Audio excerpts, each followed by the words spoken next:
warahmatullahi wabarakatuh. Sebelumnya mohon maaf atas keterlambatan juga Bapak Ibu semua karena lagi ada agenda lain.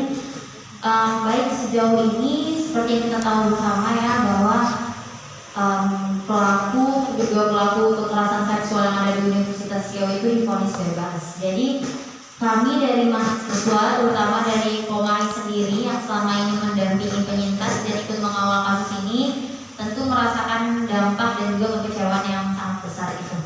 Dari awal kali kasus ini masuk ke pengadilan, bahkan jauh sebelum pengadilan, teman-teman dari Komahi itu terus mengawal. Sejak masuk ke pengadilan, kita tidak pernah sehari pun tidak hadir dalam setiap agenda pengadilan itu, agenda peradilan. Jadi bisa dikatakan meskipun sidang itu dilakukan secara tertutup, tapi dengan komunikasi bersama jaksa dan lain sebagainya, kami tahu secara luas lah, secara general apa hasil persidangan itu. Dan memang sejauh 2 bulan persidangan itu kami merasa akan ada titik terang karena mengingat fakta-fakta yang ditemukan di dalam persidangan dan juga beberapa hal yang kontras yang disampaikan dari pihak terdakwa itu sendiri. Namun di saat keputusan itu beberapa hal janggal mulai terlihat. Yang pertama, seharusnya sidang putusan itu dilaksanakan tanggal 29 Maret tahun 2022. Di situ seluruh teman-teman mahasiswa menghadiri di tempat Pengadilan Tinggi Negeri Kota Pekanbaru. Karena sidang juga dilakukan secara terbuka, kami bersama beberapa dosen itu masuk ke dalam ruangan untuk menyaksikan hasil putusan. Dan terdakwa juga ada di tempat, jaksa juga ada, kuasa hukum dari terdakwa juga ada. Namun ketika hakim masuk melihat keadaan seperti itu, sidang ditunda keesokan harinya tanggal 30 Maret dengan alasan bahwa hakim membutuhkan referensi. Dan dijanjikan atau dikatakan sidang akan dilaksanakan pukul 10 esok hari dan tetap terbuka. Namun ketika keesokan harinya tanggal 30 Maret kami hadir kembali, teman-teman mahasiswa juga mendampingi. Ketika kami hadir itu di luar pengadilan sudah dipenuhi oleh aparat kepolisian dan juga gerbang ditutup serta juga ada beberapa senjata yang seolah-olah kami ingin mengadakan aksi gitu. Padahal memang kami tidak mengirimkan surat untuk mengadakan aksi karena kami hanya ingin menyaksikan sidang putusan hari itu. Kemudian kami dilarang masuk, bahkan saat itu tidak diperbolehkan masuk ke dalam ruang persidangan. Tapi setelah melakukan negosiasi, akhirnya saya berhasil masuk bersama satu rekan saya ke dalam ruang persidangan.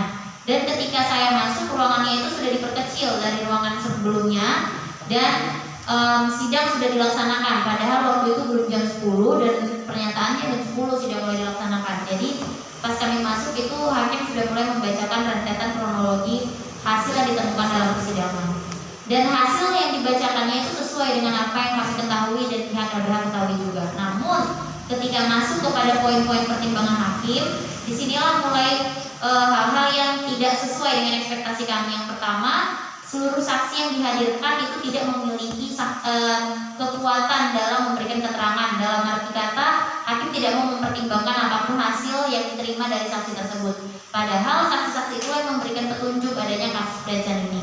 Yang kedua juga tafsiran hakim mengenai kekerasan seksual itu sendiri sangat jauh dari apa yang kami harapkan. Hakim di sini menafsirkannya adanya bentuk yang tertinggal di tubuh yang bisa divisum, kemudian juga bentuk-bentuk yang meninggalkan jejak di tubuh korban, setidaknya kancing yang terbuka dari baju korban dan lain sebagainya.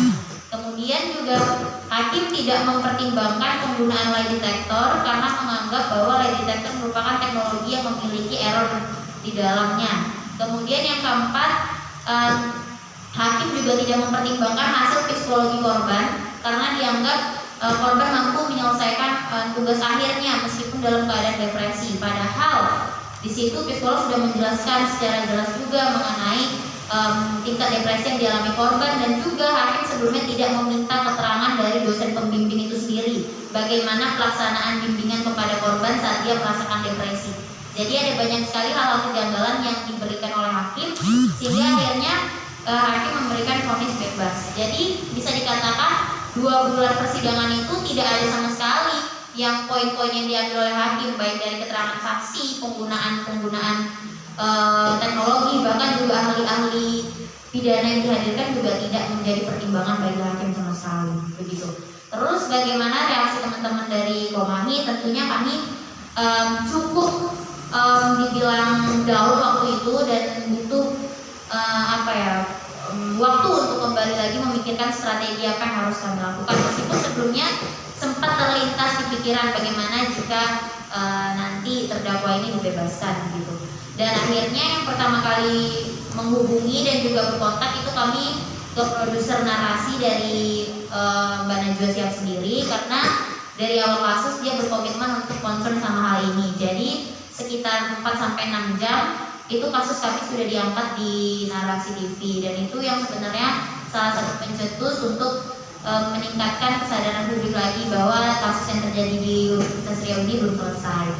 Dan sejak itu ada banyak juga media-media besar seperti Jakarta Post dan lain sebagainya yang mengangkat kasus ini dan membawa ini menjadi atensi nasional lagi. Hal ini juga bisa kami lihat dari kesungguhan Komnas Perempuan yang juga sampai saat ini masih mendalami hasil putusan tersebut.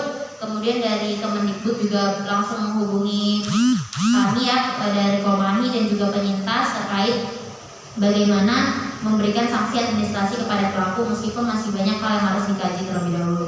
Terus juga kami dari mahasiswa untuk mendorong adanya sanksi administrasi, karena yang diberitahukan oleh Kemendikbud bahwasanya sanksi administrasi kepada terdakwa ini berbeda dengan sanksi yang ada di pengadilan. Jadi pihak kampus itu sebenarnya bisa memberhentikan pelaku jika dia memang menemukan bukti-bukti yang dapat dari satgas yang sudah disiapkan di kampus. Dan yang menjadi kekecewaan kami juga, kinerja satgas di kampus sampai saat ini tidak transparan. Jadi sudah dipanggil beberapa saksi dan sudah mendapat beberapa bukti, namun satgas tidak menjelaskan apa bentuk sanksi yang diberikan kepada pelaku, meskipun secara langsung melalui beberapa mahasiswa yang ada di dalam satgas, kami dari Komahi mendapatkan info bahwasanya sanksi yang diberikan itu menengah ke atas. Jadi pelaku itu diberhentikan dari dekan secara permanen. Namun hal itu sekali lagi tidak dilakukan secara publik, jadi tidak diberikan pemberitahuan gitu dengan secara sah dan administrasi bahwa dekan ini memang diberhentikan secara permanen. Hal itu yang menyayangkan kami, dan untuk itu kami melakukan kampanye juga dari sosial media dan meningkatkan pastinya koneksi dengan teman-teman lain. Hal ini diharapkan mampu mendorong baik dari pihak universitas maupun Mahkamah Agung nantinya ketika melakukan kasasi. Tapi seperti yang sudah Kakak bilang tadi juga bahwa itu ada di ranah hukum. Jadi tentu kembali lagi kami nggak bisa mengintervensi apapun yang ada di dalam sana. Tapi bentuk-bentuk dorongan itu hadir baik dari organisasi masyarakat, baik dari aktivis perempuan dan juga dari teman-teman Komahi. Saat ini kita juga melakukan kampanye di media sosial dengan hashtag Percuma Speak Up. Itu cukup men-trigger atau menjadi pemantik bagi korban-korban lainnya yang merasa tidak pernah dilindungi oleh hukum, dan juga ini mendorong atensi dari Kemendikbud dan juga Kemen PPA karena merasa adanya kegagalan hukum dalam melindungi korban. Mungkin itu laporan yang bisa kami sampaikan. Juga sekedar mengingatkan bahwa penyintas dan Komahi hingga saat ini itu masih dilaporkan dengan pencemaran Undang-Undang ITE dan tuntutan 10 miliar. Namun kalau untuk tuntutan itu sendiri belum bisa benar-benar menjadi tuntutan, karena itu kan ada prosedur hukumnya bagaimana menuntut nominal uang seperti itu. Namun kalau untuk laporan UITE itu masih dilaporkan, meskipun belum dilanjuti karena mengingat kasus ini belum ingkrah. Itu yang kami bisa sampaikan.